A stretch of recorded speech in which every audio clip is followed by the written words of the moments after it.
बच्चों, आपके सामने कक्षा 7 का कस्तूरी पुस्तक स्क्रीन पे आपके नजर आ रहा होगा। इसका पाठ 2। अब मैं आपको इसका प्रश्न उत्तर बताने जा रही हूं। पहले वीडियो में आपने इसकी कहानी को ध्यानपूर्वक सुना होगा और उसे ध्यानपूर्वक पढ़ा भी होगा। अब उससे संबंधित प्रश्न उत्तर मैं आपको लिखाने जा रही हूं, जिसे आप सुंदर अक्षरों में अपने कॉपी में उतारेंगे। बच्चों, आपके स्क्रीन पर प्रश्न दिया हुआ है, जवानी बताओ, जिसमें 1 से 8 तक प्रश्न है। मैं आपको कुछ समय दे रही हूं, आप प्रश्न को ध्यानपूर्वक देख लें। बच्चों, आपके स्क्रीन पर संक्षेप उत्तर और उसके अलावा विस्तार में उत्तर दोनों दिया हुआ है। उसे इन प्रश्नों को आप ध्यानपूर्वक देख लें। मैं फिर आपको थोड़ा समय दे रही हूं।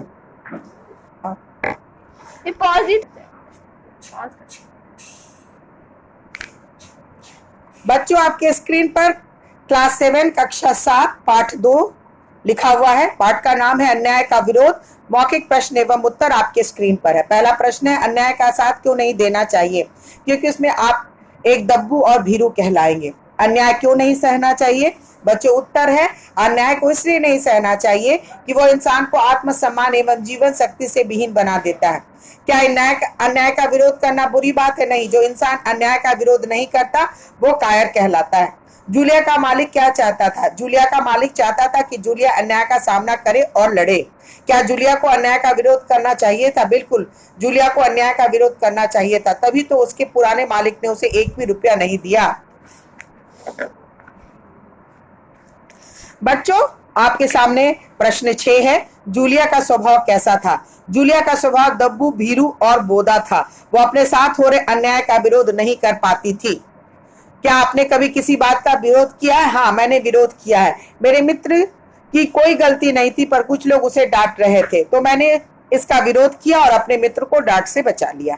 जूलिया को लोग उसकी किस कमजोरी के कारण ठग लेते थे? जूलिया अपने साथ हो रहे अन्याय का विरोध नहीं कर पाती थी, तो उसकी इसी कमजोरी के कारण लोग उसे ठग लेते थे। बच्चों, अब आपके स्क्रीन पर लिखित प्रश्न एवं उत्तर है, जिसका पहला प्रश्न मैं आपके सामने पढ़ रही हूँ। जूलिया किसकी गवर्नेंस थी? जूलिया लेखक के बच्चों की गवर्नेंस थी, जो उसके बच्चों की देखभाल करने के लिए आई थी। जूलिया की तनख्वाह कितनी थी? 40 रूबल जूलिया की तनख्वाह थी, यानी उसकी सैलरी थी। जूलिया ने कितने दिन काम किया था? जूलिया ने कुल 2 महीने 5 दिन काम किया था। उसने क्या क्या नुकसान किए थे? लेखक के अनुसार जूलिया ने चाय की प्लेट और प्याली तोड़ डाली थी। लेखक का बेटा पेड़ पर चढ़ गया था, जिसके कारण उसकी जैकेट फट गई थी। यह नुकसान भी जूलिया के सर पर ही आया। लेखक की नौकरानी ने लेखक की बेटी के जूते चुरा लिए थे, तो लेखक ने इस नुकसान की जिम्मेदारी भी जूलिया पर डाल दी थी। लेखक जूलिया के मालिक ने उसे कितने रूबल दिए? लेखक जूलिया के मालिक ने उसे कुल 80 रूबल दिए, जो जूलिया का सही मेहनताना था। बच्चों, अब आपके सामने इन प्रश्नों का उत्तर विस्तार से देना है, जिसका पहला प्रश्न आपके स्क्रीन पर है। लेखक जूलिया का क्या हिसाब बता रहा था?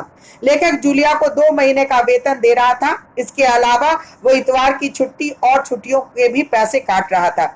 इसके अलावा जो नुकसान जूलिया से हुआ था, जैसे प्लेट और प्याली का टूटना, लेखक के बच्चे का जैकेट का फटना, नौकरानी के द्वारा लेखक की बेटी का जूते चोरी होना, ये सभी चीजें लेखक जूलिया के वेतन से काट रहा था। इन सभी को काट कर लेखक ने जूलिया का हिसाब करते हुए कहा कि तुम्हारा मात्र 11 रूबल बचते, यही है तुम्हारा हिसाब। जूलिया ने लेखक का विरोध क्यों नहीं किया? जूलिया स्वभावतः बहुत दब्बू, भीरू और बोदा थी। उसके साथ जो अन्याय हो रहा था वो उसका भी विरोध नहीं कर रही थी, बल्कि चुपचाप इस अन्याय को भी सर झुकाकर मान गई थी। लेखक ने जानबूझकर उसका गलत हिसाब किया और उसे कम पैसे दिए, परंतु तब भी जूलिया ने उसका विरोध नहीं किया। तब लेखक ने उसे समझाया कि संसार में दब्बू और भीरू लोगों के लिए कोई जगह नहीं है। लेखक ने जूलिया को परेशान क्यों किया? बच्चों, इसका उत्तर है, लेखक ने जूलिया को जानबूझकर परेशान किया ताकि वो अपने ऊपर हो रहे अन्याय का विरोध करे, परंतु लेखक ने गलत हिसाब करने और उसे कम पैसे देने के बावजूद भी जूलिया ने लेखक के इस अन्याय को चुपचाप सह लिया। तब लेखक ने नाराज होकर उसे डांटा और कहा कि मैं जानबूझकर तुम्हें परेशान कर रहा हूं ताकि तुम इसका विरोध करो, परंतु जूलिया तब भी लेखक का कोई विरोध नहीं किया था।